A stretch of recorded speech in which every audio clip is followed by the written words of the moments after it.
Welcome to the Hollywood Outsider, an award-winning weekly entertainment podcast. And on this episode, we're discussing our dream film or TV pairings, reviews of You People and 80 for Brady. James Gunn finally unveils the first chapter of the DC universe known as Gods and Monsters. And we end the show with another fun edition of How Do You Survive? Let's get on with the show.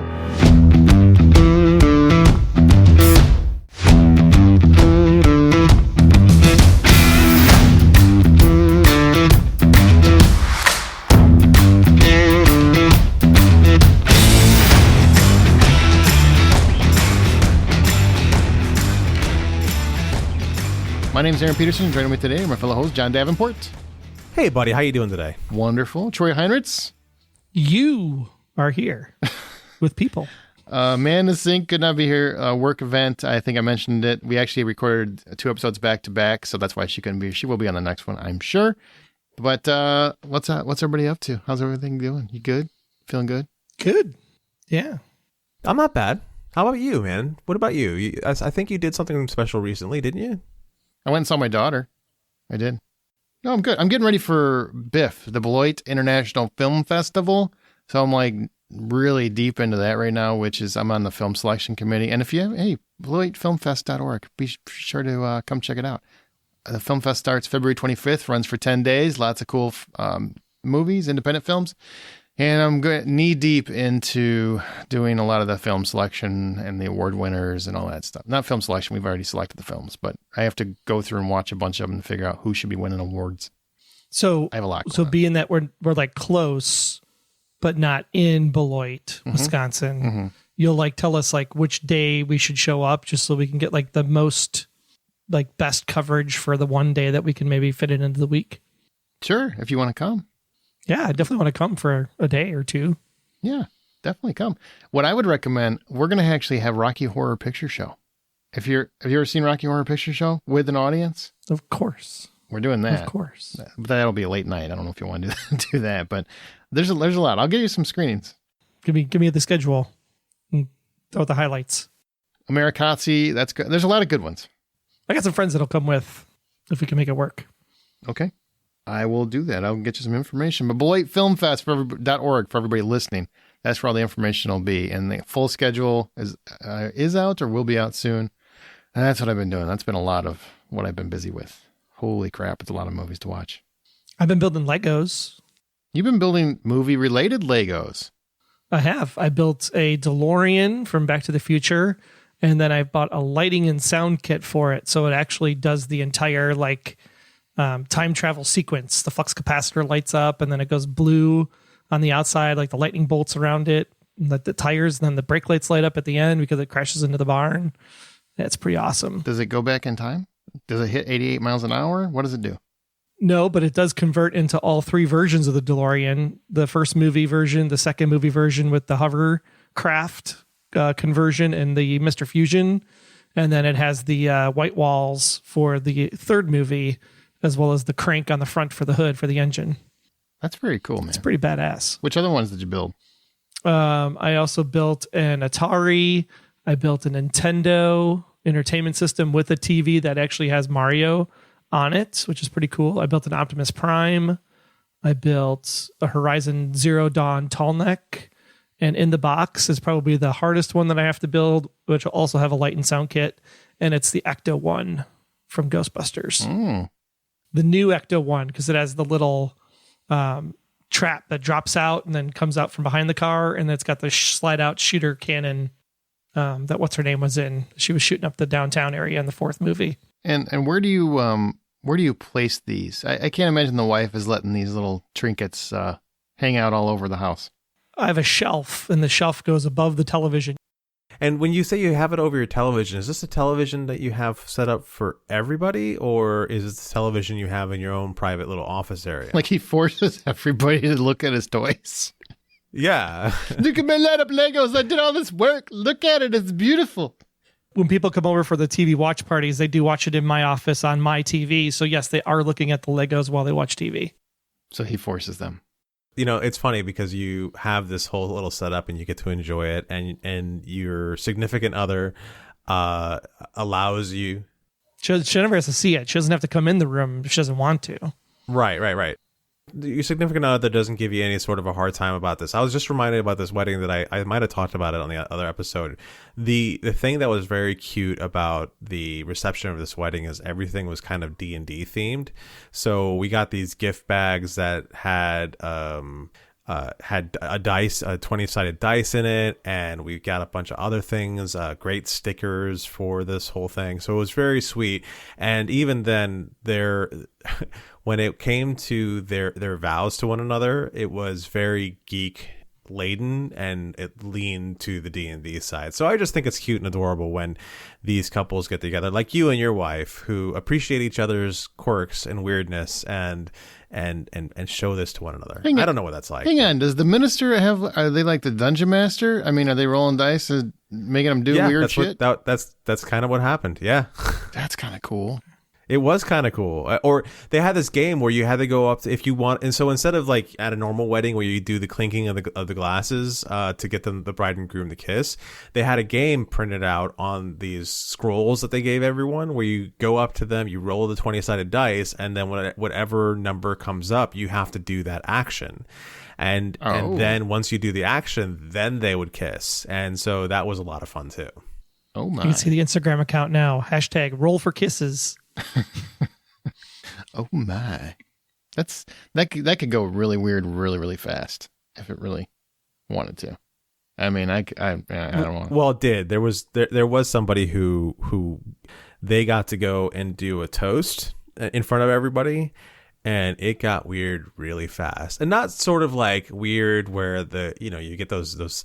And then the groom and I ran over and we were making out with these two chicks, and it was just last week. Not weird like that. Well, no, you got to roll dice to do that. I mean, you got to get the right number and the right roll for that. Does that mean I get to save my $1 because I can roll the dice for the $1 dance, but I don't have to actually pay the $1? I have to roll a 20 to get the dance with the bride. Let's make it more economical for sure. Yeah. Yeah. This sounds crazy. What a crazy wedding. I like themed wedding. I went to a Harry Potter themed wedding for my friend Angela, and it was wonderful. I mean, and I don't even like Harry Potter, but it was very cool. And it was actually Harry Potter and Doctor Who themed, so it was like a combination. It was very cool. I'm gonna bring that back. Themed weddings. If you want me to go to a wedding, make it a theme, because that's what makes it interesting. So if they wave the wand while they're in the TARDIS, does that make it a Bill and Ted wedding? It's an excellent question. I would have to ask her. I have no idea what you just said. Maybe it's just an excellent adventure. So, yeah. All right, let's move to our from the outside in topic.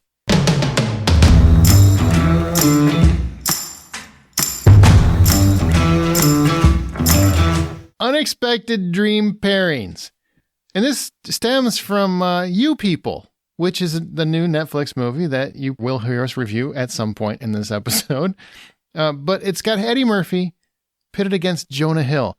Two comedy legends in their own right for different reasons, and I never in a million years expected them to be playing off each other. It's very similar to Eddie Murphy and Steve Martin in Bowfinger. I never expected that to happen. So let's discuss some of our favorite unexpected pairings in film or TV, as well as do we have any dream prospects, things we would love to see. So, Troy, let's you kick it off. So what are some of your favorite unexpected pairings in film or TV? As in two actors who you would not have pictured together, but totally won you over. And I swear to God, if it's just Lost and an Alias, I'm going to edit everything you say. It started out that way, and then I was like, no, I'm sure this is going to be kind of boring. So I went a different direction. Okay. So I have three that came to mind. The first was actually Elijah Wood and Luke Kirby in No Man of God, when they were the Ted Bundy and Bill. Like, I never would have thought Luke Kirby would have played. First of all, I never thought Luke Kirby would have played a serious actor or a serious character like Ted Bundy. And then for the two of these people to do this type of material in the same room, and that's basically the entire movie, is the two of these people in the room together for the whole movie. I really thought the two of them played off each other really, really well. Was pleasantly surprised. From a television perspective, I never thought James Spader would ever act with a newbie, but obviously Red and Liz from the Blacklist. Completely. You should be ashamed of yourself right now. This is as deep as you thought. You should be it's the pairing that doesn't really work. It is the pairing that should not have worked, but it did because of the way the story turned out. It was fantastic. But no, the real one is Tim Robbins and Martin Short. teaming up in Nothing to Lose. That movie is so funny and so great. I'd love watching it over and over and over again. Wow, I hate to break this to you, but it was not Martin Short. Oh, was it Martin Short? Martin Lawrence. My God. Dear God. My God. That is so amazing. It goes nowhere. Freudian slip. Edit that one out. You can't call something you wrote down a Freudian slip. I was looking at two different things when I did this all. Oh, it's got a Martin in it. Yeah. Martin Lawrence. Okay. Right? I knew the movie. Yeah, I know who he is. I'm well aware. I'm concerned that maybe you don't, but go ahead. Oh, Aaron's going to dine out on this for a long time. That's staying in, buddy. You can exercise that shit off you want. Screw you. Nope. Oh, no, this is staying in the show, goddammit. That's gold. Oh, God. That is gold. Honest Tim mistakes Robbins happen in Martin, podcasts, kids. They do all the Tim time. Robbins and Martin Lawrence in Nothing to Lose. Such a good movie. Now I want to see that same movie with Martin Short in it. He's just doing dances and singing and having a great time. Yeah, so two guys doing a heist movie is always fun. Always fun. Absolutely. John, what about you? You have any favorite unexpected pairings that took you by surprise? I've got bunches, but I have a classic that I want to bring up first, which is Gene Wilder and Richard Pryor in Hear No Evil, See No Evil. Those two just playing off each other. It's not the first movie they did together, but it is a great movie to watch that they did together. And just watching those two geniuses play off each other, and it sort of feels like they're from it doesn't sort of, they are from completely different neighborhoods and completely different schools of acting and completely different schools of comedy, and the way they work together, it's as if you're watching best friends on screen, and I love it. That's a good one. That's good. And also, it should be noted, definitely they've got White Streak, they've got they've got Silver Streak. We've got so many different movies throughout there. Nobody picks on Aaron. They all pick on me, but they don't pick on Aaron. They can't get the damn movie right. I understand how it goes now. Whatever. I corrected myself immediately. It's Aaron's white privilege. Oh, damn. Oh, damn. You can't even say anything against it, because then it's, you know what, just more white privilege. That's what that is. No, but they were wonderful in every endeavor they did together. They were just very, very talented guys, and they played off each other very, very well. And I've never been really a huge Gene Wilder or Richard Pryor fan, like either one of them. I've just never been a huge fan of either one of them. But when you put them both together, for whatever reason, I feel like they click more. Kind of like Tim Robbins and Martin Short. They would click well together if they ever worked together. Tim Robbins and anyone who's short. Tim Robbins will be on season 4 of Only Murders in the Building now. Just wait. Boy, I loved when Tim Robbins and Martin Freeman were together. And the Shawshank Redemption. Sorry. Go ahead, John. So another one that I want to bring up is Bruce Willis and Danny Aiello, Hudson Hawk. Again, something that I don't know why I don't think it should work, but I think maybe it's the huge age difference between the two characters. Oh, yeah. But that's good. Or the two actors, but they feel like they've been best friends their entire lives. They feel like they play off each other in such a wonderful way that it just engages the movie even better. And I think that's part of the reason why that the whole breaking in and singing a song thing really just works, is just that those two just light up the screen when they're together. So yeah, that's another good pairing that I think. I love the concept of the movie is better than the movie. Let's be honest. I love the idea of everything. And it's a little weird. It's a lot of weird, but those two together, and when they're singing the song and timing the heist to the song, it's just, I think it's magical. And unfortunately, too many people hate that movie that shouldn't, because they shoot a dog through a window. And I think that's amazing. Bunny bubble. What else you got, John? You got anything else? That's awesome. I think my last one that I want to bring up offhand is Mark Wahlberg and Will Ferrell in The Other Guys. Again, a pairing, and I don't know what these two were doing in a movie together. I don't think at this point Wahlberg had done a lot of straight up comedy, but he is able to keep up. I don't know if Ted was before. Yeah, that just or after. Ted. I don't remember.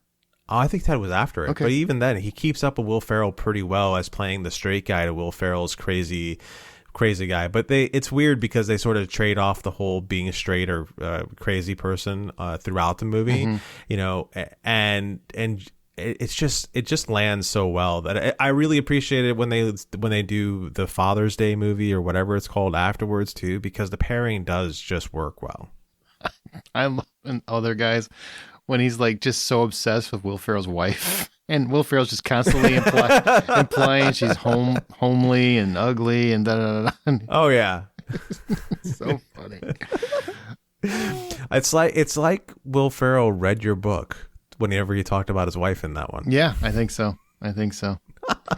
That's funny. And also, same movie. How about Dwayne Johnson and Samuel L. Jackson? How about that pairing? That was pretty fantastic. With the exception, I really want to see that movie too. I do. You know, can't get that movie unless they do a prequel though, because splat. Yeah.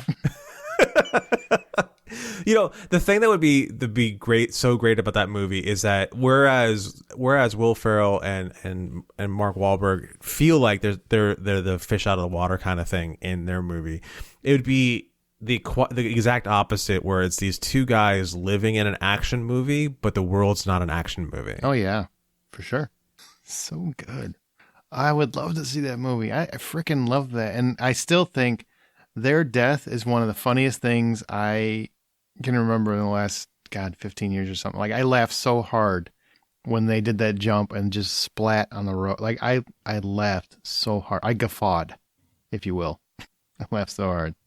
All right. Well, here's some of mine that really caught me by surprise. Susan Sarandon and Gina Davis, because in Thelma and Louise, I knew the casting going in, and you know, I've loved Susan Sarandon forever, since Rocky Horror. I mean, I just think she's a very wonderful actress, and the whole idea, these two are going to play what, like Butch and Sundance. That's what they're going to do here. They're going to do the female version of Butch and Sundance, which is essentially what it ends up being. But it was so well done, and they totally approached it from a female perspective instead of, you know, just making it a dude's movie with women in it. Like, it's a woman's movie. It's their story, and those two really just gelled off each other so well and made an instant classic, I think, and took me completely by surprise with how good it was. And also introduced Brad Pitt without a shirt. So does that count? Should. 100%. It counts for a lot of people. I don't know if it counts for me in particular, but it counts for a lot of people. John Travolta and Sam Jackson were from Pulp Fiction. Yes. They were, I knew John Travolta, but keep in mind, I grew up with him from Welcome Back. Hey, Mr. Kotter. Welcome Back, Kotter. And Look Who's Talking. So to me, the idea of John Travolta being in this new crime drama was like, okay. And Samuel L. Jackson was really kind of a character actor at that point. And I think Loaded Weapon was before then. So I didn't really... Yeah, it was. There was nothing I was impressed by him in. You know, I was just like, okay. I mean, so there's nothing about that excited me. They are probably one of the best duos in film, and of all time. And it's because they also did Basic together. I think it was Basic that they did together. They did do Basic together. They're not together on screen very much in Basic, but they did do Basic together. Yeah, and they just, in Pulp Fiction, I mean, everybody knows. I mean, the movie's fantastic, and it's a large part of that is because of those two and how they riff off each other. I mean, there's a large portion of the movie where it's just them talking, and it's just back and forth. You know, Royale with cheese, and you know, is a foot massage okay, and just all of these things. And yes, I know Tarantino writes great dialogue, but you need actors that really bounce off each other well for that. And those two, they were perfectly aligned because they seem like great friends throughout the movie. But there is a moment where it does seem like Samuel L. Jackson would shoot him in the face because of how he handled things. Like, and you really believed in those moments. And I think you need really two actors that feed off each other well for that moment to really work. And it did. Yeah. You know, and the thing that people don't realize is that this is the movie that remade John Travolta for everybody. And this is the movie that made Samuel L. Jackson for everybody. You know, again, he was a bit actor. The thing that you'll be surprised where you see him pop up here and there, but yeah, he was in some Spike Lee movies, but also he was in Amos and Andy, which was him and Nicolas Cage, which didn't have the same sort of punch to it that you think it would because Nicolas Cage is there. But he was also in Loaded Weapon that you mentioned. He was the robber in Coming to America. Yeah. You know, not a lot of great things to his repertoire. He was kind of at that point Hollywood glue, where he showed up in the background of a bunch of different places, but he wasn't the guy. And this is the movie that turned him into the guy. Yeah, he was that guy, and it made him the guy. Yeah. Yep. Then he became the guy. And so there you go. That's another one. And then a pairing that surprised me, and still to this day surprises me. I knew Jeff Daniels as an actor. Jeff Daniels was a kind of a serious actor. I never saw Jeff Daniels do anything funny whatsoever. And then he shows up with Jim Carrey and Dumb and Dumber, and I'm like, what the hell is this? Like, Jim Carrey and Jeff Daniels? That's your pairing for this movie? He's going to play a dumb, and he was so good at being an idiot. An absolute idiot. And I never saw that coming. And those two playing off each other as well as they do, I was stunned. To this day, I'm still stunned. You know, you say you're stunned, and I have to really concur with that. It was something that was another one of those great moments. Like, Jim Carrey had already become a name by this point, but to see the two of them on screen to make this movie, and it just blows your mind what they're able to pull off, and it's incredible. And Jeff Daniels, again, just he didn't try to be another Jim Carrey. He just tried to be his own doofus of a character, and it works. Yeah, and I've got a couple others, so I'm going to go through them, and I don't care. Dan Aykroyd and Tom Hanks in Dragnet is one of the most surprising pairings. Oh, God, yes. Because I never expected that to work. And that's back when Tom Hanks was just funny. Like, he just did funny. He wasn't really doing the dramatic fare that he does now, or curmudgeonly funny. He was just freaking funny. And he's basically a 12-year-old playing against the most stoic character in film and TV history, as Dan Aykroyd's character. And they just play off each other wonderful. And like, Dan Aykroyd does not miss a beat. He is the driest he's ever been in his entire career in that movie. And Tom Hanks is like the puppy. You can't even wring him out. No, you can't. And Tom Hanks is like a puppy just bouncing around. He's like a new puppy showing up to an old guy's house. He's just bouncing around him left and right. Ding, ding, ding, ding, ding. And it works. Like, I love that movie. And I was so mad they never made another one, because those two I thought were magic together. Their song, City of Crime, was just a joy. Which I'm actually glad that they never made a sequel to that movie, because there's just no way they could ever do that again. You got to remember, this was the 80s. In the 80s, if they would have made a sequel, they would have leaned harder on things that were dumb and forgotten about the things that worked, and it just wouldn't have had the same feel. And or they would have, because there'd be a reason why Dan Aykroyd wouldn't come back, or there'd be a reason why Tom Hanks wouldn't come back. So they would replace them with some other no-name doofus that just can't pull off the kind of magic those two did. I love that movie. And I'm serious. City of Crime. Go find the video. I love that song, and it's Dan Aykroyd and Tom Hanks rapping. It's wonderful. Uh-huh. This is how Chet became life. My last one, which surprised me, was Meg Ryan and Billy Crystal in When Harry Met Sally. I get Meg Ryan. She's, romantic comedy gold. Billy Crystal, not that. So when that came out, and everybody was raving about it, I'm like, I don't want to see Billy Crystal as a romantic whatever. I mean, he's just not that guy. And it's not like when Meg Ryan and Tom Hanks are together, because you can always see Tom Hanks as a romantic hero. Billy Crystal, I don't know why, but I just don't. Probably because he's kind of like a little too smarmy and sarcastic-y, and you just don't picture it. Kind of nebbish. Yeah, a little bit. Yeah. And in that movie, he's kind of a dick through a large part of it. And he's a dick. But they play off each other wonderful. And by the end of the movie, all you want is for those two to get together. That's all you want in the world. Well, normal people. I don't know about John, because apparently he's hesitating. He doesn't know, but... Well, yeah, we just talked about how he's this nebbish, smarmy jerk off, but you're like, they deserve each other. No, they don't. He grew He grew as a person. He starts out the thing as a smart ass, basically, and he's just trying to prove a point. And he stays friends with her to prove a point. Well, that they can't be friends. His point's not way off. Like, I'm just saying, like, there is, I'm sorry, ladies, but that guy you think is just your friend, he's probably thought about it a few times. I'm just sorry. The girls thought about it too. Don't get me wrong. I know I have. I don't put thoughts into other people's heads unless they're dudes. Not my place. All right. Any pairings that seem like they should have been amazing, but just completely blew it for you? Oh, yeah. I mean, Gene Hackman and Dan Aykroyd in Loose Cannons. Oh, God. God, that was bad. That was so bad. And I love both of those guys. You're right. That should have been great. Yeah. It should have been like comedy gold or even stoic gold. One or the other. It just should have been like the two meetings of the minds, and it just did not work at all. Yeah, that's a good one. I feel like I've seen that movie, but I can't remember. It's like they're both cops, but Dan Aykroyd is a loose cannon, hence the title, and he's manic and he's got mental health issues, and they don't treat mental health with much respect, to be perfectly honest. But it was fun. It's supposed to be fun. It was the 80s, yeah, 90s, 90s, one of those. But Gene Hackman was still kicking around, probably closer to the 80s. Yeah, probably. I think it was late 80s, but I mean, they're both great actors. Like, I'm sorry, I know Dan Aykroyd never gets the credit he deserves, and I'll never understand it for the life of me, because I think he's one of the best comedic legends in film history, and he just does not get credit for it. But, you know, him and Gene Hackman, you thought would be great, because Gene Hackman's one of the best actors in history.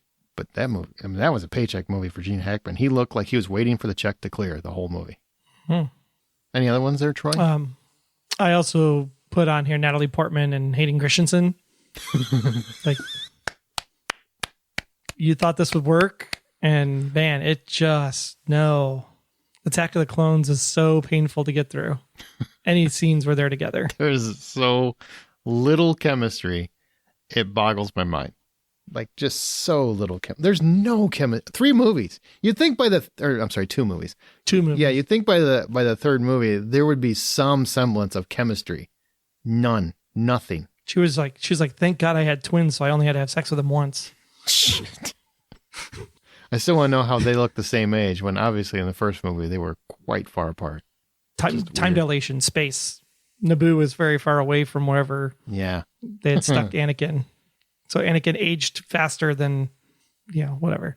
And then James Van Der Beek and Katie Holmes, when Dawson's Creek came out, you thought like, oh, here's the bright-eyed, blonde-haired kid, seems fairly normal. Here you got the, kind of angsty, cute-looking teen girl that's got, the broken home situation. And by the end of that first season, you're like, this is exactly why Pacey and Joey got together at the end of the show.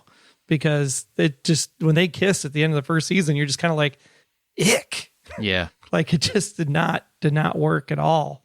It's good. So I've got 3, and 2 of them are probably going to get me in movie jail. But one of them is a movie, probably, I don't even know if you guys have ever seen it. Michael J. Fox and James Woods in The Hard Way. Did you guys ever see that? Yes. That's another one of those movies that I think I saw, and I just don't remember anything about it. Well, it's James Woods as a cop, and Michael J. Fox is an actor trying to learn to be a cop, and it should be great, because James Woods was in his prime, so was Michael J. Fox, and it's clunky all the way. It just never gels. And not so much them, but the story itself was an issue, I think, in that one. Sure, but I don't think they ever really landed either. The next one. Now that you hummed me a few bars of it, I know I saw this. I still don't remember a thing about this. Well, go find it and rewatch it. This one is kind of, I know everybody loves this movie. I think they suck together in this one. It's my opinion, and I'm sorry, but it's my opinion. Will Ferrell and John C. Reilly in Step Brothers. I hate that movie. I hate how they play off each other in that movie. It just feels so forced, the entirety of that movie. I do not like it at all. I agree that it feels forced the entirety of that movie. I am here for it, though. I love it. Everything about that movie. I think that was the first time I ever noticed Catherine Hahn. Yeah. And just for that simple gift to human life, and being able to notice Catherine Hahn was enough to me to make that movie elevated to a great level for me in my heart. I liked the pairing. I just did not like the movie. Maybe it was the movie, but to me, I just did not. I love them in Talladega Nights. Like in Talladega Nights, I laughed the whole damn movie. I think they're freaking hysterical. But you've got this one, Like this one, and the Sherlock Holmes one they did. Those were, I think both those movies were atrocious. I passed on the Sherlock Holmes one, but the thing about these two characters, so not even the actors, but the characters, I know these guys. They're Hal. Your friend.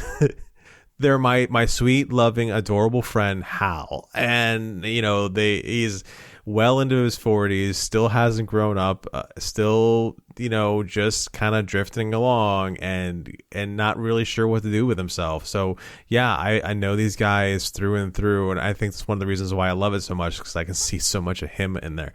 If you're listening to this, Hal, this is not an insult in any way, shape, or form. If you're not Hal and you're listening to it, you know what I'm talking about.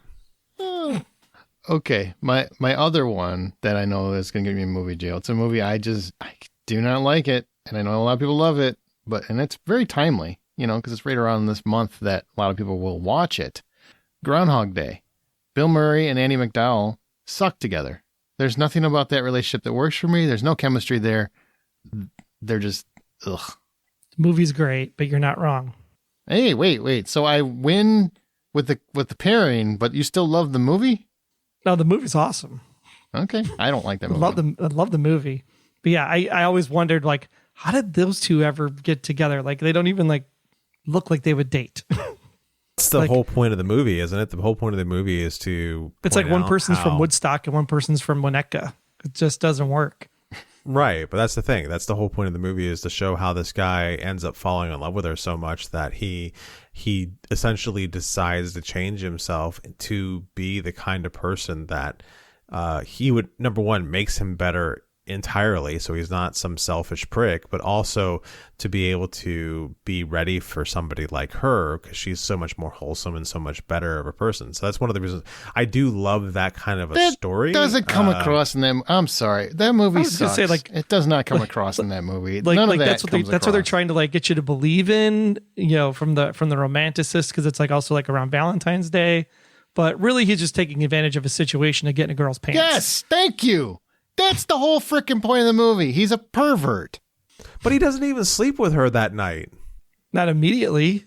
No, they don't. He doesn't even sleep with her. Like Which the night that there's 47 of these nights. Which night are you referring to? Because eventually he does bang her. He's building because to he does use. Wait a minute. He uses that ability to bang every other woman in that town. I'm pretty sure there's some toothless old lady that he had a good time with. Like all of that happened. Like, and somehow you got romanticism out of this. He's making him a better guy. After I went through the entire town, after I worked my way through every single lady in the area, after I hit every bowling alley and 7-Eleven I could find, even the donut shops in the morning, I got every woman in town. But thankfully, there's one left. I just realized that this was the only one I really loved. This is come on. There is a very sweet moment to it, because when he finally reaches that point where he gets essentially what he wants, he doesn't take advantage of it for the naughty side. Oh, of it. What he a hero! Takes advantage of it for the heart. What a heart! Fucking hero. Jesus. All right, I will find a way to defend that movie no matter what. So Ned Ryerson had more class. Well, that's because he actually, yeah, you're right. He had all the class. All right, John. Well, any that seemed to be amazing but completely blew it for you? Yeah. So the first one on my list is going to be Channing Tatum and Mila Kunis for Jupiter Ascending. I like that movie, but I don't disagree with you. I don't. No. Yeah. You don't like the movie? No. Because I think I didn't like the movie because of these two. Like Kunis being cast in the first place, I thought was weird, and then to add Tatum, I was kind of like, what? I find her wildly charming and engaging in anything I've ever seen her in. So this is the first time where I was just kind of like, okay, she just doesn't fit. She just doesn't fit whatever it is they're trying to say that she fits. It's not. There's just something about her that was off. And then Channing and her on screen together, it had some chemistry to it, but it didn't. But not much. It didn't. It just felt weird and off and forced. And I just. And they're both these great, amazing, charming actors, and it should have created this love bomb of charm, but it just doesn't happen. Yeah, Channing Tatum had more chemistry with his body oil and Magic Mike than he did with Mila Kunis. True statement. I think I had more chemistry with his body oil and Magic Ike than that doesn't make any sense, but okay. What, like, he looked good, all oiled up. Oh, okay. I mean, I get that. And I enjoyed it. Okay. All right. That's all coming together. I think at least I understand where you're going. Let me draw you a picture now. I don't need a picture for that one. All right. So my second pairing is Bruce Willis and Jai Courtney in A Good Day to Die Hard. Sorry. Yeah, that ruined Die Hard, the whole series for me for years. It's the last movie of the series. There's just absolutely nothing about that movie and that pairing that saved it. And the thing that's really sad is that I think since this movie, Jai Courtney has done some really good and engaging things. Even his Terminator movie. Even him in his Terminator movie was bad, but him in the Terminator movie was the best I'd seen him. And then he follows that up with even better and better roles. So he was very cardboard in this. He was, so was Bruce. Trying to be another. So was Bruce, to be fair. So was Bruce. Yeah, I was going to say he's trying to be another Bruce Willis, but the thing he doesn't realize is Bruce Willis is very cardboard in this. He's really just there for the paycheck. And I'm not going to beat up on Bruce Willis much more because we now realize that there's much more behind the scenes of what Bruce was dealing with. But, it just didn't have it. And it's his kid in the movie, and he's calling it he has to say his name 400 times, like throughout the movie. John. One of them is saying John at all times. And it's just like, enough. Just enough. I couldn't do it. And that movie is so bad. Their chemistry's bad. The movie's bad. Everything about that thing is bad. Everybody about it doesn't work. And then my final pairing is something that I just think it's a bad pairing in general. So I don't know if there was going to be anything that works for this pairing, but it's Dane DeHaan and Clara, the Delevingne girl. Yeah, that one. And Valerian in The World of Tomorrow. Again, it's Luc Besson. You have these two actors who at the time seemed like they were going to be two great ideas for these actors. You have Luc Besson. I can't tell you how many of his movies that I absolutely enjoyed over the years. And it should have been something that just jumped off a screen and been different, especially the time frame where we're just starting to get into this oversaturation of comic book movies. I can't believe I just said that. I feel a little dirty. Yeah, it's true. Although Kevin Feige recently just said, people are never going to get tired of superhero movies. I'm like, wrong, Kevin. You're helping. Yeah, it's, if you make quality ones, he's right. But come on. Anyhow, what I find interesting about this movie is that if you would have taken Dane DeHaan and Delevingne and replaced them with Channing Tatum and Mila, yeah, Channing. If you replace them with Channing Tatum and Mila Kunis, I think this would have been the better movie for those two to be paired up in. Interesting. Okay. Isn't it City of a Thousand Planets? Whatever. World of Tomorrow, Thousand Planets. It doesn't. Because of these two actors, the movie's not good. No, actually, John, the title does matter. It does. Just like Martin Short, Martin Lawrence. These things matter in the scheme of things. It's different. That's what I was like. I'm trying to figure out, like, World of Tomorrow. Like, that doesn't make sense. Wait. Like, I swear that's not in the trilogy. Well, maybe I was just trying to give Troy a break there for a second. Yeah. Yeah, maybe. Yeah, I see.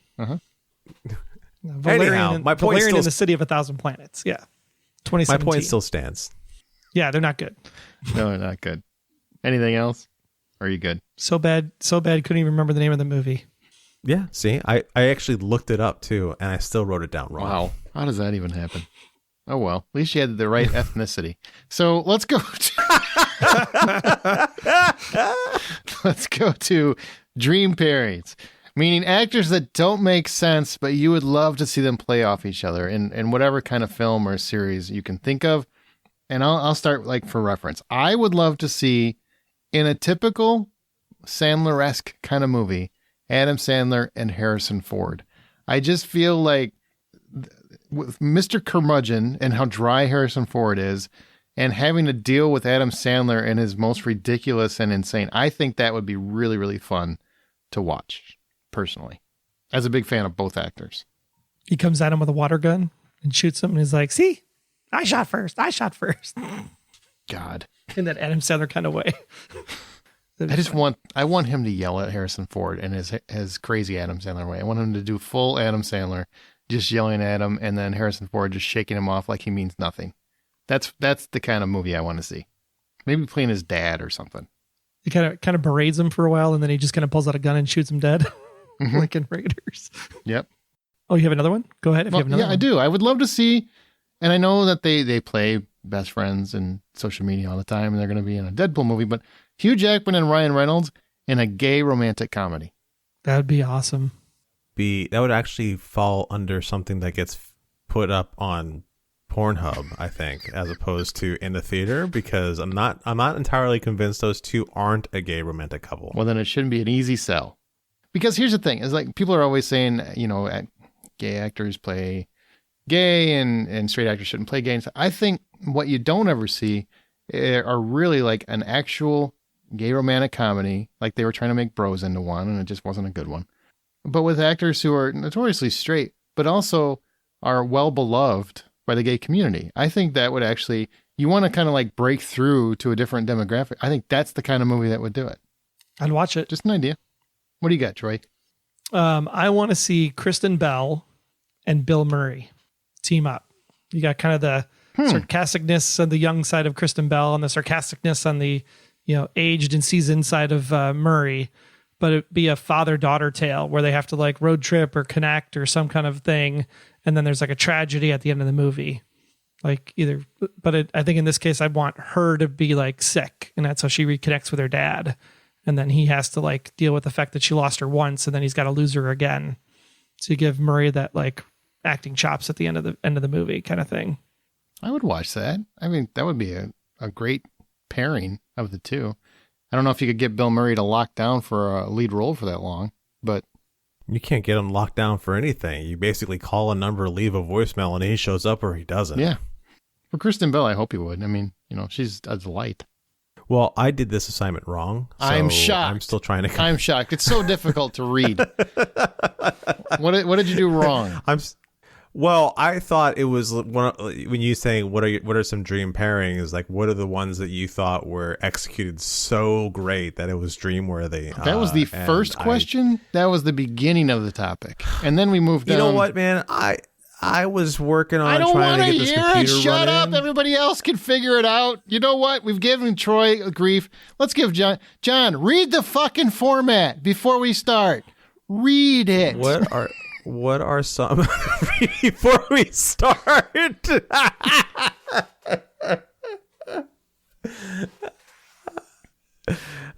That's great. It is written kind of vaguely. I mean, I could understand how John could get there. Stop it. Yeah, I mean, you be ashamed of yourself. Yeah, he would be so happy if you get dragged under the coals for getting Martin Short wrong. And he would just be so happy about it. Don't you dare bail him out. What are some This dream is like pairings? Amanda bragging about being late. It's not something to brag about. It's rude. I'm not bragging about getting it wrong. I'm just saying, I did this wrong. Anybody you'd want to see together. How about Eddie Murphy and Melissa McCarthy? I feel like that would work. Nah. Anyway. I want to go with like Tatum and somebody, but who would be a good? Who would not pair well with person to Channing match Tatum? him?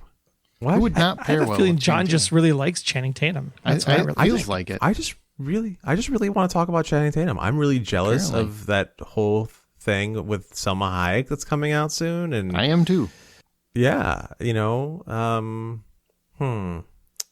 about Jason Momoa and Gal Gadot in like a sexy spy thriller or a heist movie? Jason Momoa versus Godzilla. Shit.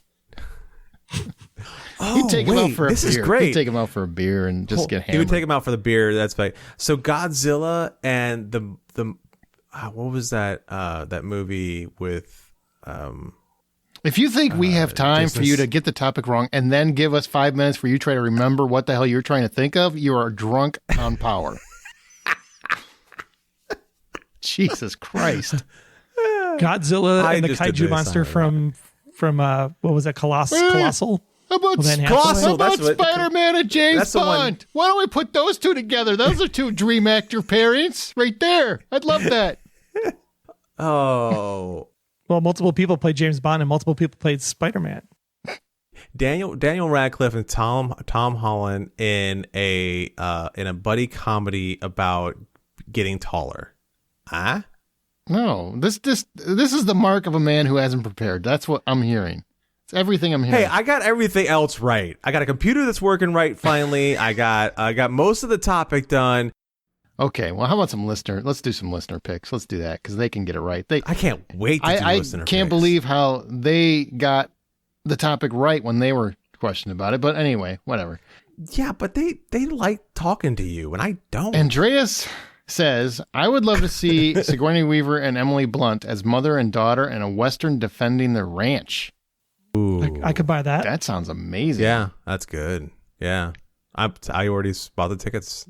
I would do, who as long as Emily Blunt doesn't step on a nail with her bare foot. Because I was like, ooh, ah. Why? I feel like you're just desperately trying to throw in the one reference you could think of off the top of your head. I did. That's exactly what I did. Oh my God. It's ingrained in my brain. Adam Schreiber says dream pair, Robert Downey Jr. and Jon Favreau in literally anything, which they've already been paired, but I would like to see them kind of more in an equal billing kind of roles. Yeah, I think that would be a lot of fun. You can't see them in anything else now. Yeah. You know what? Joy's right. They would always be Happy and Tony. Yeah. You think so? Yeah. You'd have to tone down Robert Downey Jr. so much, and I don't think you can do that without losing some of what makes him so great. Okay. Well, I can't wait to, I don't know, see the next Martin Short movie. Shit, with Will Smith. Sorry. All right. Share your thoughts on this episode or anything else in our Facebook group or on Twitter @ByPopcorn. Our site is thehollywoodoutsider.com. You can rate and subscribe on your preferred podcast app. And please go to Patreon, where you can get John's Last of Us episode by episode exclusive podcast, which is only on patreon.com/thehollywoodoutsider. That's patreon.com/thehollywoodoutsider.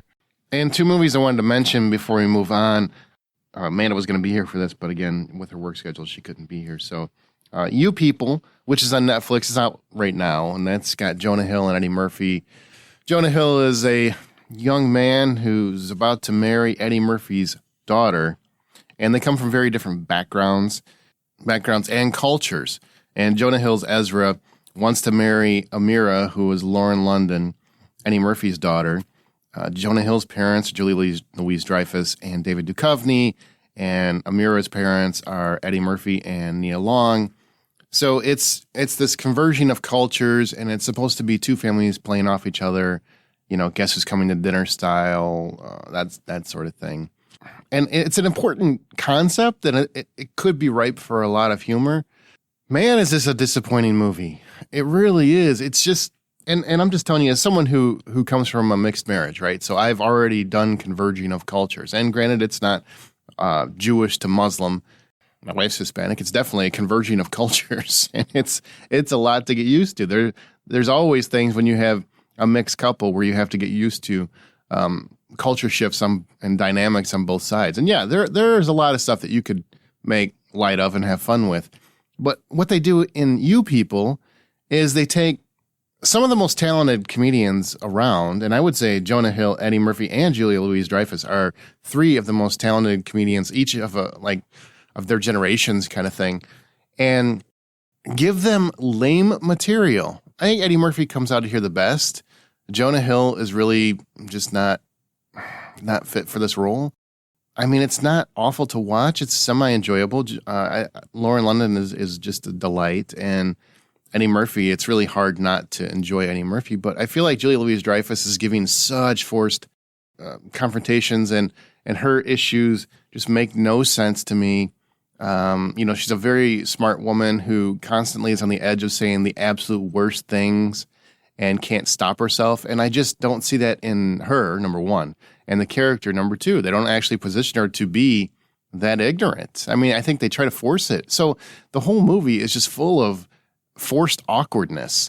It's like they're intentionally trying to show a wedge in how ignorant people can be of other cultures without actually approaching it fairly, like approaching it like it would be. Because, yes, of course, there's going to be things where people misstep and they don't understand why this is offensive to another culture and vice versa.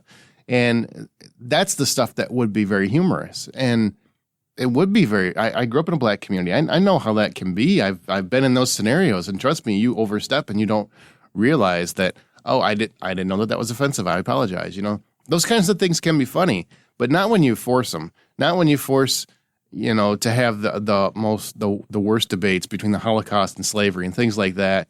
It feels forced. It feels like you're trying too hard. You're trying to be edgy, and it's not so much edgy as just ugh. So it's hard. It's a hard review because I didn't hate the movie, but I honestly didn't like the movie. And when the movie was over, even the wrap up, you know, it's kind of a rom-com, and there's a lot of love to L.A. in here, so you can, you know, enjoy that aspect of it. And it's written by Jonah Hill and Kenya Barris, and directed by Kenya Barris, and who was part of Blackish, and you know that's a beloved show. I get it. I just don't think this is going to be a beloved movie down the road. This is my opinion. So $10 is the full price of admission. I give it 4.5. You know, very awkward, very forced, just not sharp writing in my opinion, and kind of a waste because I was really looking forward to it. If you listen to our movie extravaganza, I was really looking forward to this movie. I thought this is a great pairing. Jonah Hill and Eddie Murphy, and you got Julia Louis-Dreyfus just lurking around in here. And David Duchovny is the dad, is sneaky funny. So he could have been great. Nia Long is wonderful in her own right. She's not really a comedian, but she's a captivating presence, and she knows how to deliver a line. You know what I mean? So this could have been a great combination if the writing was just a little sharper. So I give it 4.5. Also, 80 for Brady. Okay. This is tough. So 80 for Brady comes out Friday, February 3rd, and it's about 4 ladies. 3 of them are over 80, and 1 is under 80. So her jersey, of course, says 70 for Brady. But it's about a group of friends who made it their lifelong mission to go to the Super Bowl in 2017 and see NFL superstar Tom Brady win a Super Bowl, or hopefully win a Super Bowl. And, of course, that's the famous Atlanta Falcons versus the Patriots game. I don't want to tell you what happens, just in case you don't watch football and you don't care about football. It was a real exciting game, and it really made some twists and turns. And the ladies get injected into that drama quite interestingly. It's directed by Kyle Marvin, and it stars legendary actresses Jane Fonda, Lily Tomlin, Sally Field, Rita Moreno. And also has, you know, Harry Hamlin pops up, Sarah Gilbert pops up, Sally Kirkland pops up. Tom Brady, you got Tom Brady in here. He's acting. He's actually pretty decent, honestly. He's solid. And you've got the Gronk is in here, Gronkowski. You got Edelman shows up, which is really cool because he doesn't even play football anymore, and he came back for this. No Belichick. I mean, other than footage from the actual game.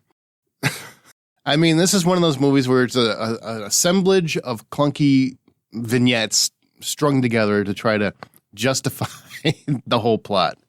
Now, I say that, but I still enjoyed it. These ladies are going through, you know, one of them possibly is going through a tough time. They just want to go and have this last moment together because they bonded over football, which I think this is cool. I think having a movie about older women that enjoy sports like this and it brings them together, you don't see that in movies. You just never see that in movies because, my God, they just don't do it in movies. Guy Fieri's in this too. I forgot to say that.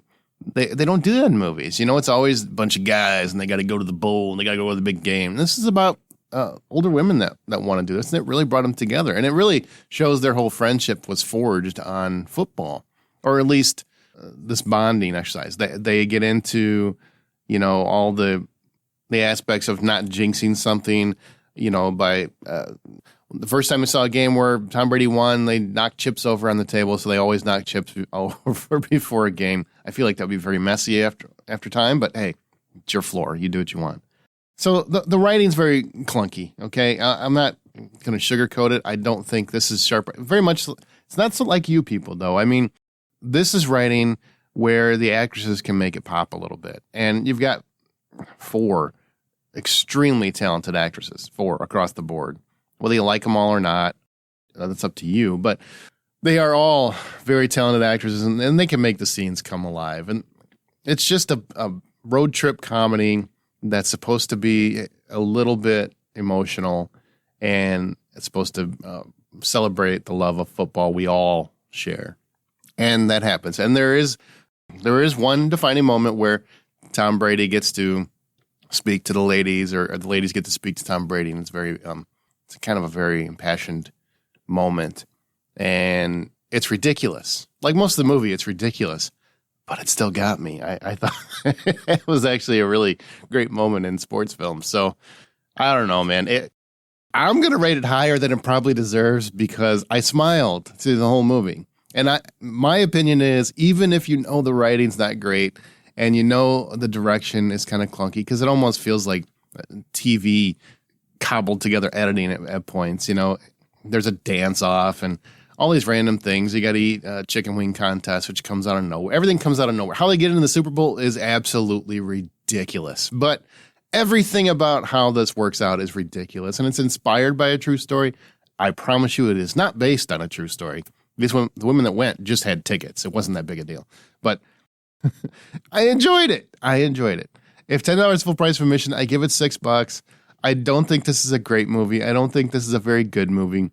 It could easily fall in the same category as You People, except I think the ladies helped this one rise above. So there you go. I would actually rather watch 80 for Brady again than You People. And that just makes me sad, but also smile a lot. And also, Tom Brady, not a bad actor.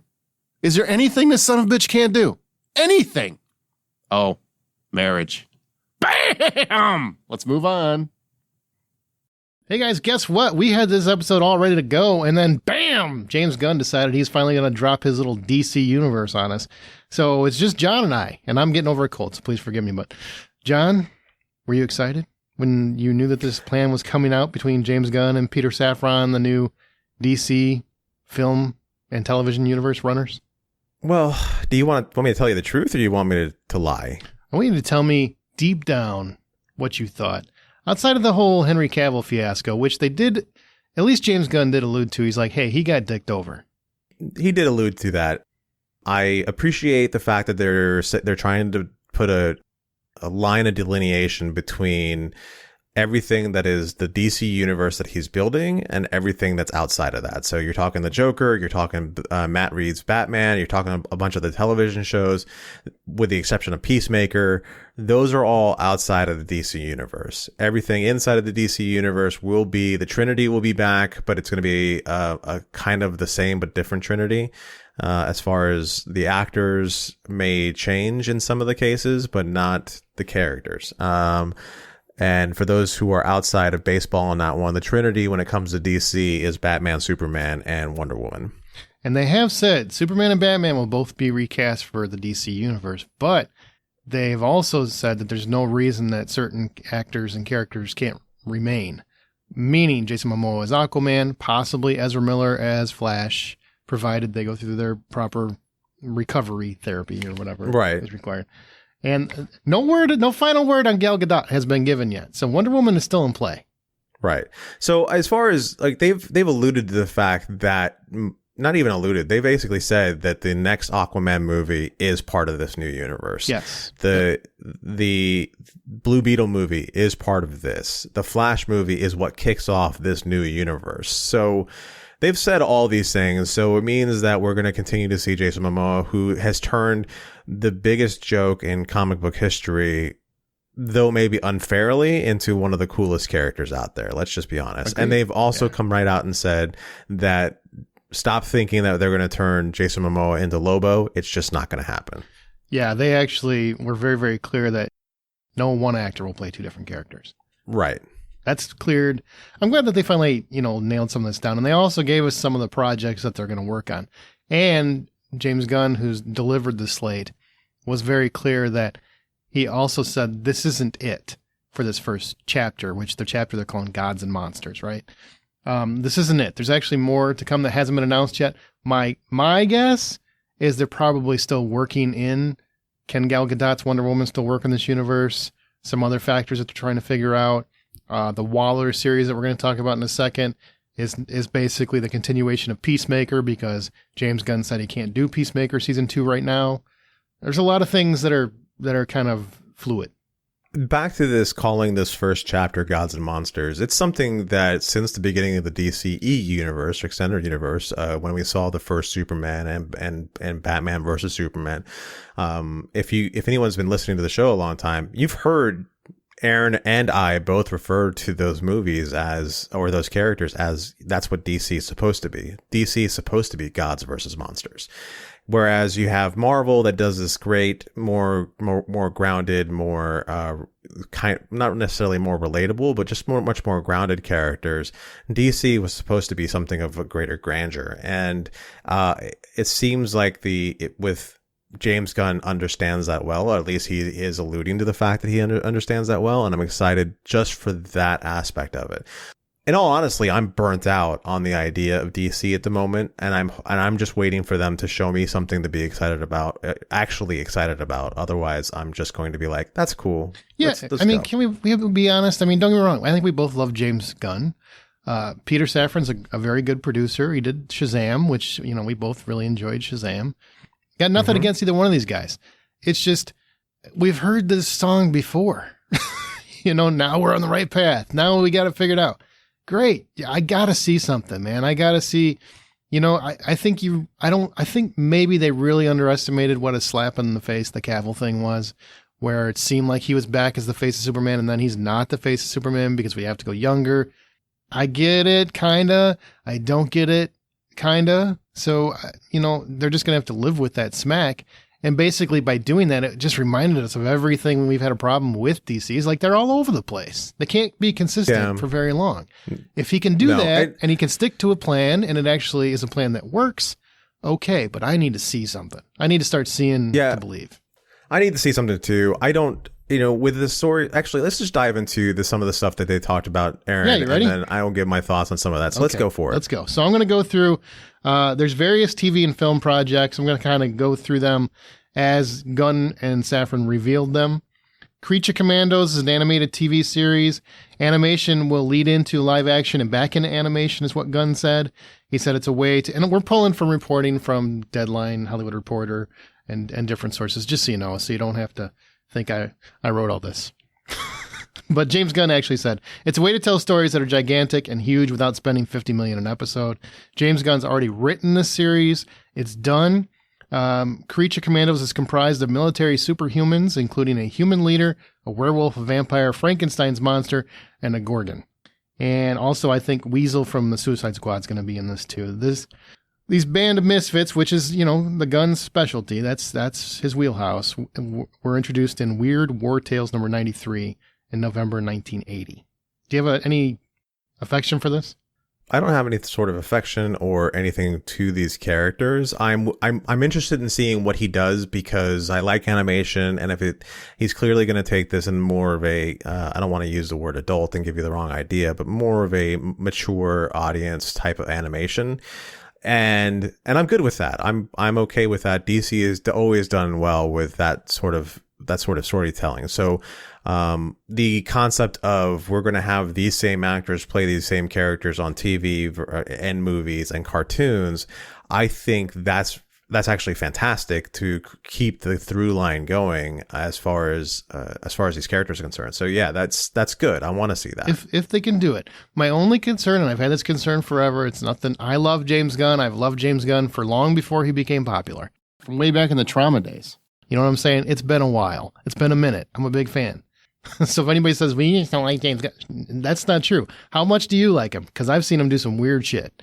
Yeah. Well, it's not only that true, but like we can like him and still be critical of what he's doing. Yeah. That's just exactly. Look at what Marvel is. I mean, right now Marvel is doing something where the movies, I haven't talked to a lot of people who have enjoyed a lot of the Marvel movies that have come out in the last few years or last year, or at least let's say this phase. And if you're going to try to tell me that this phase has been 100% wins for Marvel, no, it hasn't. And it's the same thing with James Gunn. He's not infallible. He's great, and he's got a great comedic mind, or not comedic mind, but great creative mind. So I'm excited to see what he comes up with. But I've been burned before. Yeah, and my only concern, he's going to be writing the new Superman movie, which I'll talk about in a second. I get concerned his writing is kind of, the humor tends to lean more juvenile.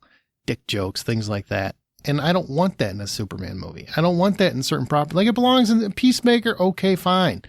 Suicide Squad, okay, fine.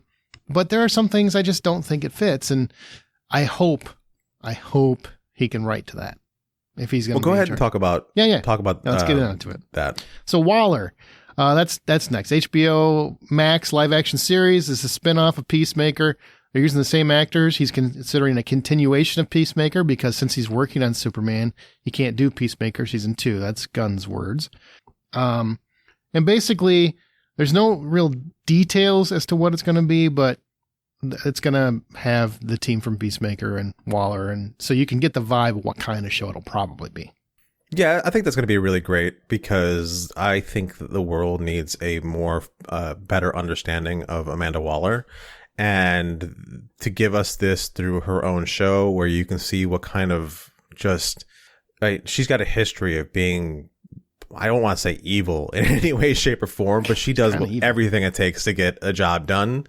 And she doesn't care who she has to hurt to get that job done. So I love Viola Davis as his character. So yeah, I think it's going to be great. Yeah, it'll definitely be dark. It'll be, because Amanda Waller is, man, she will throw everybody to the wolves. Doesn't matter. Yeah. Superman Legacy is the title of the Superman feature, and that's where we have to have a younger Superman. It's really the start of the DCU, is what Peter Safran said. It's already been announced that James Gunn was going to write this. There's no director attached, but I think David Zaslav is trying to recruit James Gunn to direct it. It's going to be slated for release July 11th, 2025. So that's really when this DCU is going to kick into gear. It's not an origin story. It focuses on Superman's balancing his Kryptonian heritage with his human upbringing. Sounds like every other Superman I've seen. He's the embodiment of truth, justice, and the American way. He's kindness in a world that thinks of kindness as old-fashioned. So that's the aspect in which I like about where they're taking the story. It sounds, it harkens back to what we saw a lot of and why I love Captain America so much, because, and I hate to use Captain America as the measuring stick, but no, he had that great, that reverence, that love in country, but also in doing the right thing. So country doesn't trump doing the right thing. I mean, that goes with Superman. Yeah, that goes with Superman as well. So I mean, both those characters embody that very well. And if he's going to take that in that sort of direction, then I think Superman will be okay. Am I still butthurt over no Cavill? Yes, because I don't understand the thinking of we're going to do Superman Legacy, but we need a younger Superman. That doesn't make any sense. But okay. Yeah, and they're going to cast somebody who's like 25 or like 30 years old.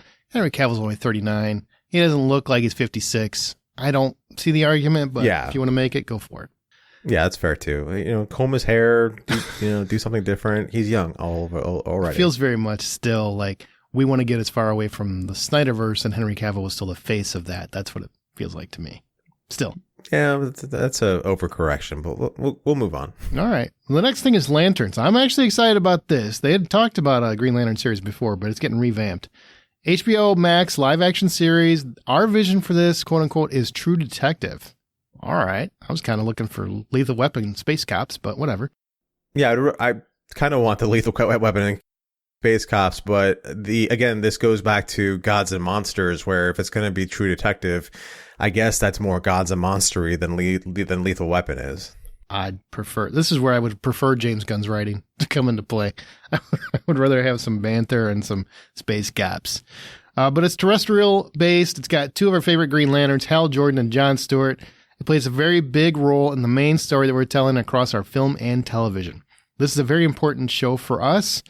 And Safran specified that this version is different from the one that Greg Berlanti had in the works. The latter's being kind of a space opera. I have no doubt about that whatsoever. I don't think that Berlanti should be over DC anymore. I think the Arrowverse got really exhaustive and wasn't working on all cylinders. So I'm good with this. Yeah, I would agree with that. I'm good with a different tone, a different direction, and a different way. I mean, I think as far as a different tone is concerned, Titans kind of shows that a different tone was necessary. Because it has a completely different tone than the rest of the Berlanti verse, which I think it was still a Berlanti project, but they were like, let's do Berlanti for Cinemax kind of thing. Mm-hmm. Well, now it's not. It's different. So that's good. And I look forward to that. Green Lantern, those are some cool characters. Forget what you saw in the Ryan Reynolds movie. The characters themselves are very cool. What's my son's favorite comic, actually? So, well, good for him. I'm moving sure on. He's very excited. What? You know what? Don't say good for him moving on. That's my son. All right. Next up, The Authority. There's great Wildstorm characters that were popular for a long time, and we're incorporating them into the DCU, said Gunn. He loves the property because it's a mix of anti-heroes who take matters into their own hands despite what governments advise. And that's what's being created after the Authority is created after Stormwatch, a planetary defense force against aliens, after that was destroyed. A former member of the group, Jenny Sparks, created the Authority with her Stormwatch black teammates Swift and Jack Hawksmoor. The team includes the Engineer, Jordan Thorndike, who's the latest Doctor, Apollo, and Midnighter. So this is actually really, really interesting because this is kind of all right. So they give you a little bit of comic book history here. Wildstorm was originally Jim Lee's wing of Image Comics, and he started that wing with Wildcats, and then from Wildcats went Stormwatch and a couple other comics that he dealt with, and so to dig into this far into what used to be an Image comic property until he sold his branch of Image to DC and all his characters to DC, then you've got some really cool ways that DC can take it, because that means that you've got characters from Gen 13 and from Wildcats that can show up now because they're being added into the DC universe, and all those characters are pretty impressive. And I like this idea for sure. Sounds interesting. Is that more like Thunderbolts, Avengers? Like, where do you see it in terms of tone that we were familiar with? I would say more of an X-Men kind of thing. Okay. Yeah. Interesting. All right. Next up, we've got Paradise Lost, which is going to get you excited. HBO Max live action series. It's basically being heralded as a Game of Thrones-ish. Boy, I'm really getting tired of every series being, mentioned as the Game of Thrones-ish, but whatever. It's going to be a Game of Thrones-ish story about Themyscira. That's the home of the Amazons, the birthplace of Wonder Woman's. Themyscira? I don't know. The drama is really about the political intrigue behind the society of all women. Oh, well, that's something we want to watch. I'm kidding. Ouch. What's the beautiful truths and the ugly truths behind all that? What's the scheming like behind all the power players in that society? The series will take place before the birth of Diana, so no Wonder Woman. I'm with you that it's very derivative to sit there and say Game of Thrones-ish. And I'm tired of that one. Just like it's the easy label at this point. Yeah, it really is. That's just something they use to entice people. It's like Game of Thrones, only go shut up, and only not at all. There's just no dragons. There's no medieval times. It's all women. It's just like Game of Thrones. Yeah, just like it. Yeah, a whole lot of everywhere. So I think that the idea of going into the background of the Amazonians is very cool, which then will take us into the developing the relationships between the Amazons and the Atlanteans, because there is a strained relationship between those two people. I like where the possibilities in which they can take that. So I'm good with the roots of the story, but it's not something I'm clamoring for. Right. If that makes any sense. No, I'm with you. I like the idea behind it, especially being so Game of Thronesy. But I would be more excited if Gal Gadot was involved. I'll be perfectly honest. Are we going to get George R.R. Martin and a 12-year-old to write the story? I hope so. And I hope there's no ending. I hope they just wing it. Yeah. And then Bran somehow, he takes over as king at the end. Yeah, he takes over. Yeah. All of a sudden they just hand it over to Bran in a wig. Yeah. So it's not even like Bran in a wig and a wheelchair. It's like he's not even, I don't understand how he's not part. It's all women. You didn't know about the Raven. Lastly, the Brave and the Bold. It's a movie. It'll be Gunn and Safran's version of the DCU Batman outside of what Matt Reeves has already created. So anything outside, I should specify this, anything that's outside of the DC universe will now be under the brand name DC Elseworlds, which means that is an extension of the DC universe, DC Elseworlds, which I guess is a comic branch as well. So Matt Reeves' Batman, the one with Robert Pattinson, that will be part of DC Elseworlds. The new Joker sequel will be DC Elseworlds. If it doesn't have that label, then it's part of the DCU. This is the way that I'm understanding it.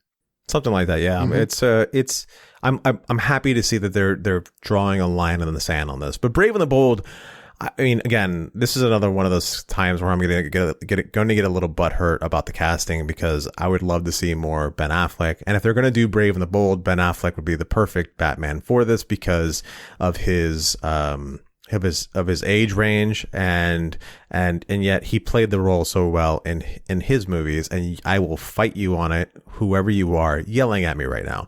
I won't yell at you, but just so you clarify, Brave and the Bold features Batman and his son Damian Wayne, aka Robin, who's a little son of a bitch, according to Gunn. He's an assassin, a murderer who Batman takes on, who's Batman's actual son that he doesn't know exists for his first 8 to 10 years of his life. It's a strange father and son story about the two of them, and it's based on Grant Morrison's run of the Batman.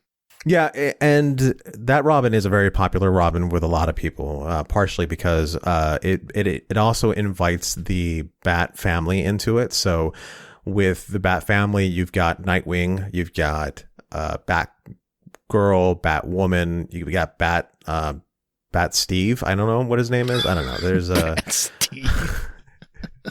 But there's another Batman that is Lucius Fox's son that's also part of that, and he's more of like a armored Batman kind of thing if they go that far into it. But this does invite the Bat family into the DC universe in a great way.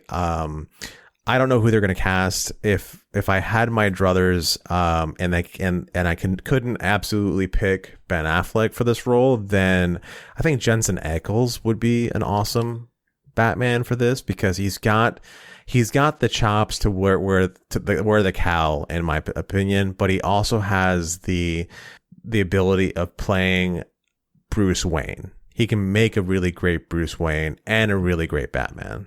And I think he's still kind of unknown to mass audiences.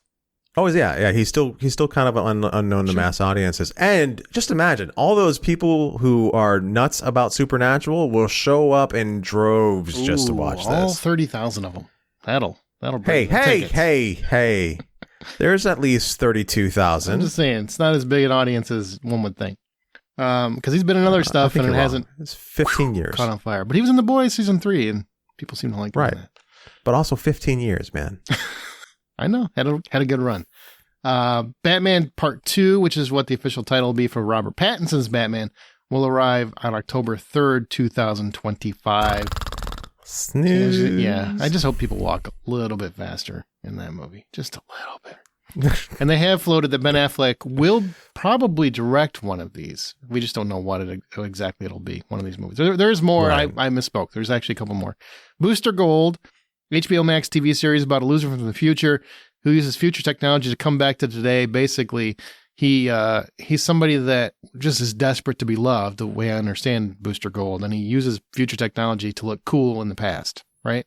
Yeah, that's pretty accurate to who he is. He's got a sidekick that's a flying robot computer that kind of guides him along the way, but yeah, he is not a good hero in the sense of like he's doing it for all the right reasons. But he tries to be good at least. Okay, now we've got Supergirl, Woman of Tomorrow, based on Tom King's comic book series from 2022. That's really recent. But in our series, we see the difference between Superman, who was sent to Earth and raised by loving parents from the time he was an infant, versus Supergirl, who was raised on a rock, a chip off of Krypton, and watched everyone around her die and be killed in terrible ways for the first 14 years of her life, and then came to Earth when she was a young girl. She's much more hardcore. She's not exactly the Supergirl we're used to seeing. Now, that'll also be interesting because they say the Flash kicks off DCU, right? But there is a Supergirl in that Flash, but they haven't said if it's going to be the same actress.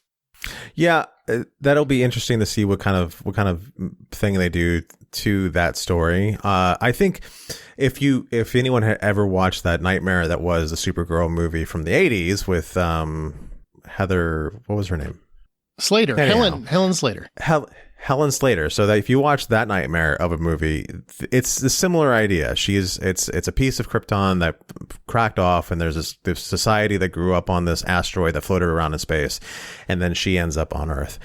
Though here's the thing that I like about this, and that is that you're going to have Superman, who's going to be Big Blue, and he's going to be, this is what's right and wrong about living on this planet, and this is how you behave and whatnot. And then you're going to have Supergirl, who's going to end up ultimately, though she's technically an older person than Kal-El is, she's going to be guided around by her cousin who grew up understanding the differences of right and wrong because of his upbringing. And so he's going to be mansplaining everything. He's going to be mansplaining Earth. Yeah, he's going to absolutely be That's mansplaining, good. as it should be. Don't at me. Don't at me. I don't know why you threw that line in front of me. You knew I was going to jump over Super it. mansplaining. Super mansplaining. Yeah. So it'll be interesting. I like this. I want to see that dynamic. I do want to see that dynamic. I do want to see at least one Kryptonian have a hard time being good. That would be fun. And then lastly, I think I said lastly already, but I'm doing it again. Swamp Thing is a movie this time that will investigate the dark origins of the creature. It's going to be totally different from Superman and Batman and Robin. The belief here from the duo is that the darker characters will interact with the mainstream DC characters. And if you don't remember, there was a movie back in '82 with Adrienne Barbeau, which had a sequel, I think. And then there was a CW series, right? Like a couple years back.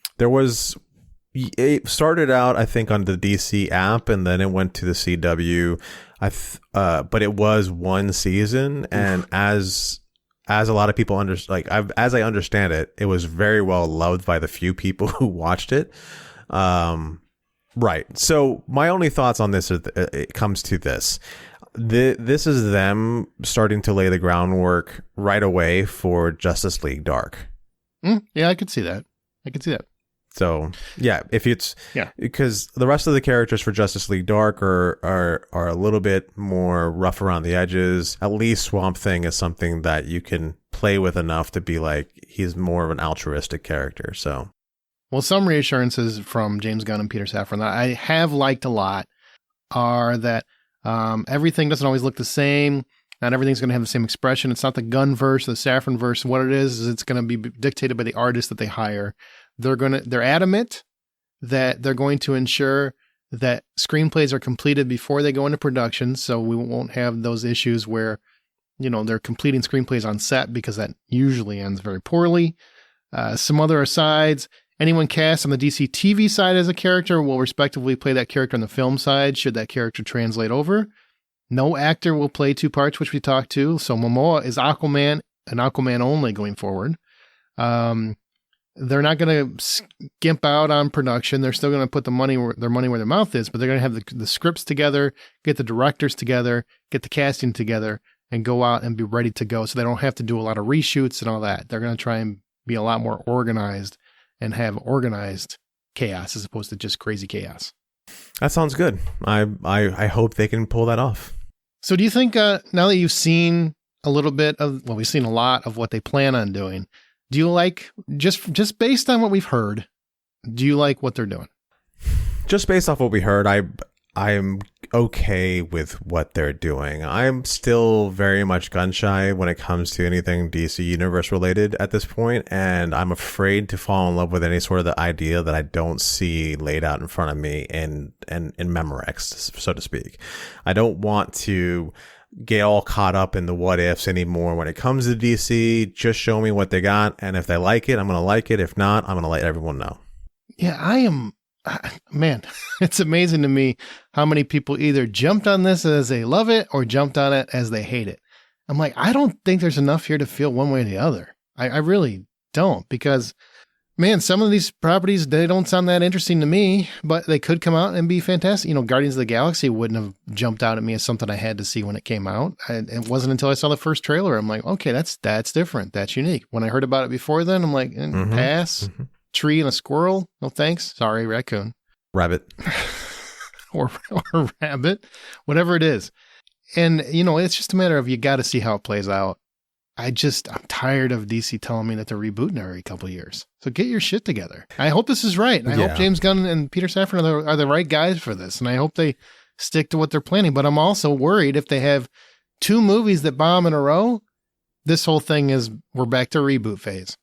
Right. And that's what's going to be the painful part. We're going to have two bad movies, or two movies that bomb. Not necessarily bad movies, but let's say Marvel comes in and I don't know what you want to call it. Maybe some Marvel fans come in and they review bomb the shit out of it. So, like, whatever the case is, not that I think Marvel fans would ever do any sort of thing.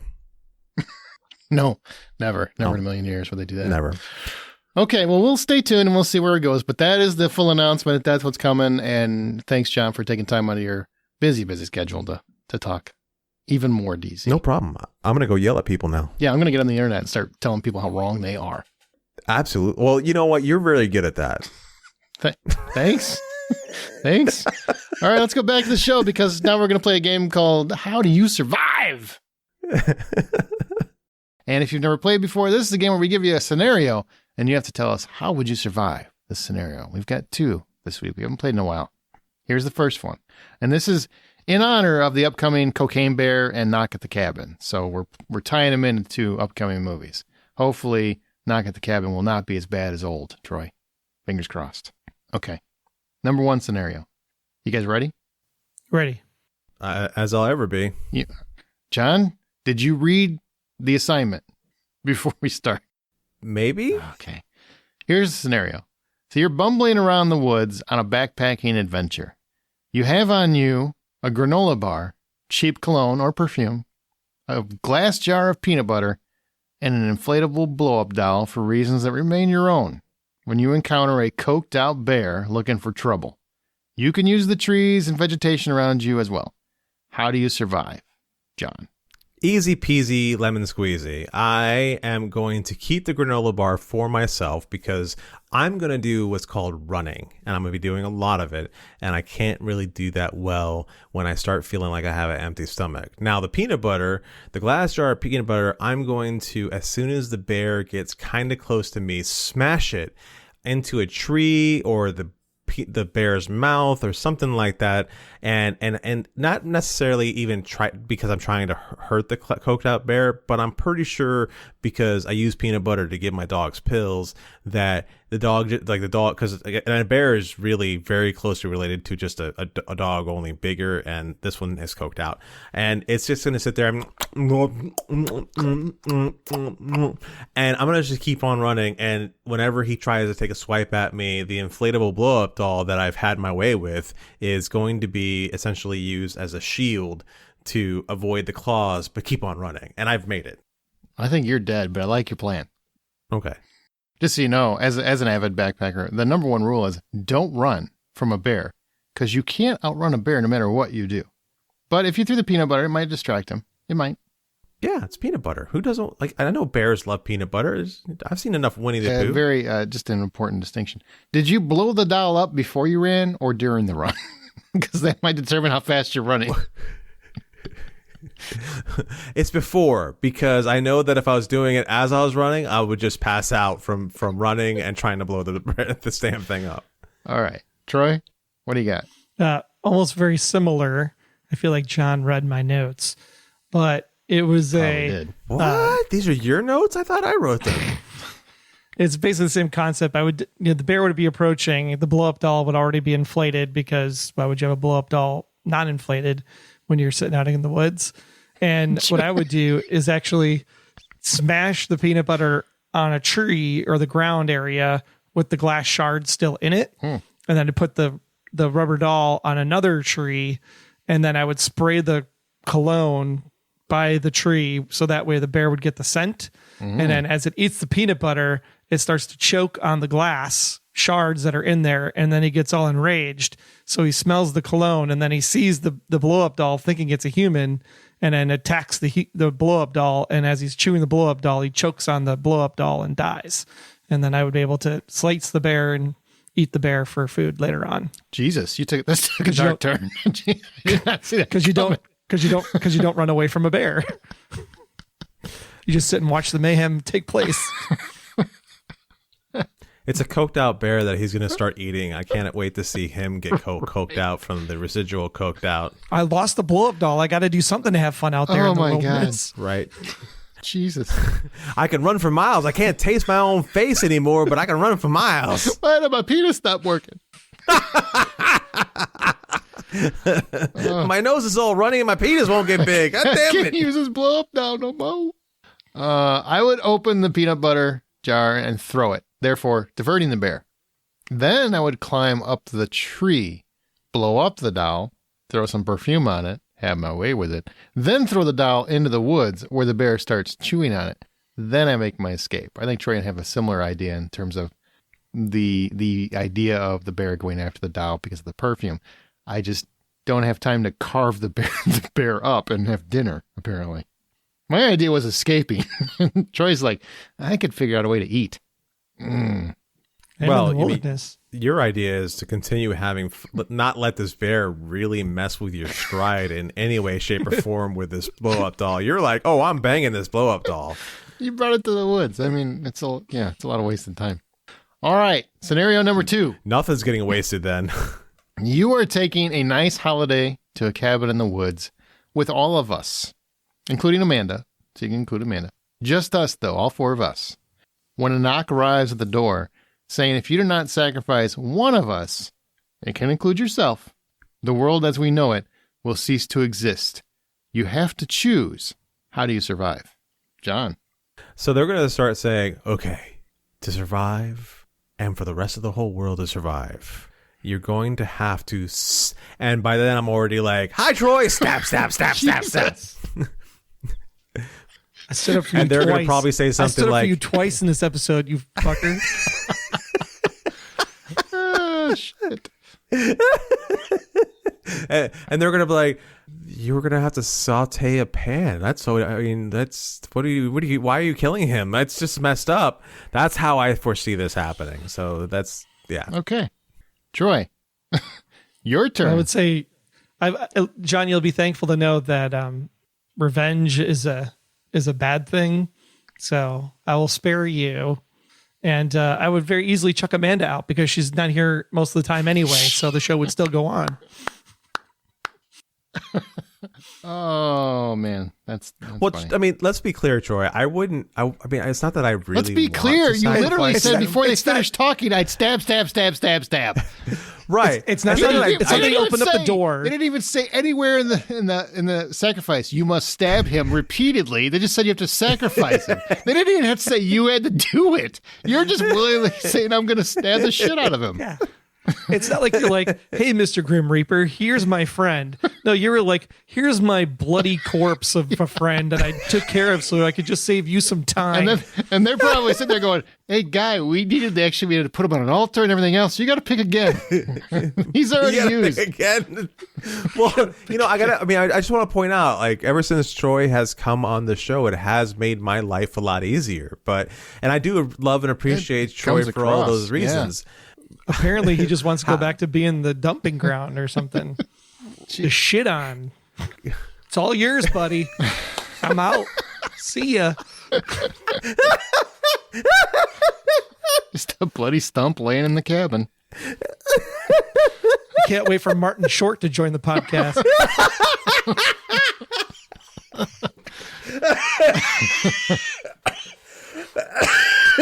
Yeah. Oh, God damn it. That was great. That's funny. What would you do, Aaron? I'd freaking throw John to the wolves for not doing the format. Bam. Solved.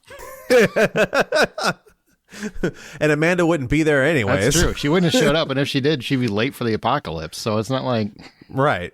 it's just how it would go. She's literally going to be late to her own funeral. So I still can't get over that these people knock at the. I want to see that movie where they just know. Dave Bautista just shows up at the door and says, hey, one of you guys is gonna have to. Oh shit! Why are you stabbing that dude? We did not finish what what we needed exactly. there's a whole ceremony. There's like you gotta wash him first. I mean, He you breaks just the did fourth this wall. all He's like, wrong. whoa. Like, I've been paying good money to do this film, and I can't even say my line because you've already stabbed the dude to death. That's magical. Oh. All right, guys, that's going to do it. Remember, go to patreon.com/The Hollywood Outsider. Sign up, Bad Movie Night, and also The Last of Us follow each episode. That's pretty cool, so check that out. and we're done. Yeah, don't check that out because John's a dick. Yeah, that's true. Yeah, but still sign up for Patreon. Yeah, don't check it Just out. Don't Sign up for check it out. Patreon. Just don't check out my show whatsoever because my show is not worth your time. So funny, Troy. He just killed Not you. worth mine, that's for sure. He killed you so quick, like so quick. See, it would have to be Troy because Troy would never see it coming. Aaron would be expecting it at any given moment. Amanda, again, isn't there, so it has to be Troy. Well, Aaron would definitely want to hear this out. Like, please flesh this out. Exactly what do I need to do? What are the rules? What's the plan? Like to verify that this is a thing. You know, I'm just going on your word that the apocalypse is going to end if I stab somebody. I can just see Aaron now. John's logic is not wrong, though. I have to give him credit. Right. What, stabbing you? Yeah, because you'd be prepared and like ninja skill and like block the knife or whatever. I would totally be like, he's not going to kill me. Like, I look out for him. I think he's the nicest guy in the world. I want to go visit him in Tampa. That's not what you would say. You'd be going like, oh, ow, oh, like, wait, what?